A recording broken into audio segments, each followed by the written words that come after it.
mereka tidak membawa sebarang bentuk tawaran.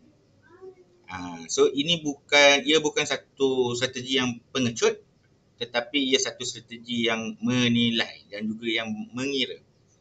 Dan seperti semua strategi berkira, ia hanya berjaya jika ia berada di waktu yang tepat.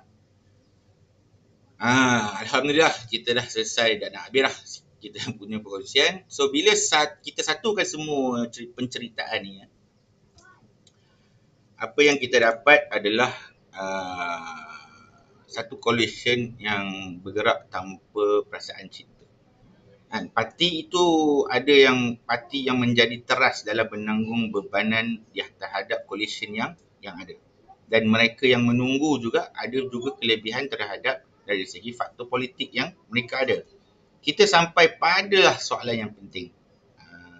Bukan soalan tentang siapa yang nak menang pilihan raya, tetapi soalan tentang ke mana arah sistem ini sebenarnya sedang bergerak. Itu yang paling penting sebenarnya untuk kita tahu. Ke mana? Kita perlu faham ke manakah arah negara kita sedang hendak capai. So apa yang perlu kita fahami? Baik. Nanti mungkinlah yang ni saya akan cerita nanti ke hadapan kalau ada waktu dan ruang. Sebelum kita akhiri program yang dalam segmen ni, marilah kita sama-sama saya lupa. Sebelum saya tutup, jangan lupa subscribe, share dan juga komen sekiranya ada sebarang pertanyaan dan juga perkongsian. Yang penting adalah jangan lupa subscribe.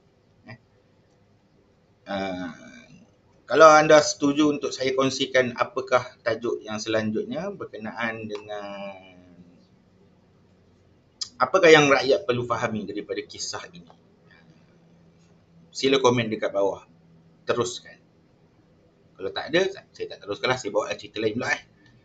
Baik, jumpa lagi nanti kalau ada waktu.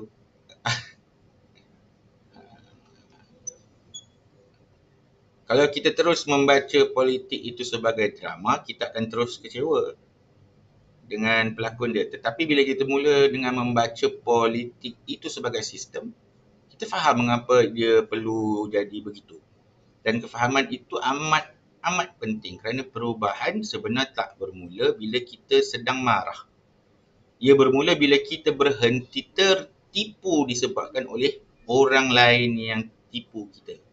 Sebenarnya apa yang kita ditipukan kepada kita tu sepatutnya tak sepatutnya berlaku. Kerana apa? Dia adalah mudah sahaja sebenarnya untuk kita fikirkan.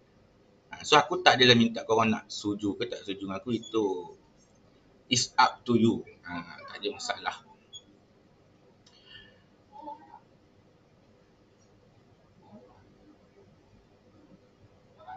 Baik. Cuma sedikit kesimpulan, kerajaan seperti ini dia boleh mentadbir tetapi dia sukar nak memimpin. Setiap keputusan nak kena runding, setiap langkah tu nak kena timbang dulu dan setiap keberanian itu ada harga dia yang tinggi. Ini bukan soal niat pemimpin, ini tentang soal reka bentuk kuasa. Parti teras dalam menanggung lebih daripada yang dikuasai. Parti teras ini memang memegang wajah kerajaan lah, tetapi tidak sebenarnya memegang semua tuas ataupun serambi-serambi yang ada. Mereka dipersalahkan atas perkara yang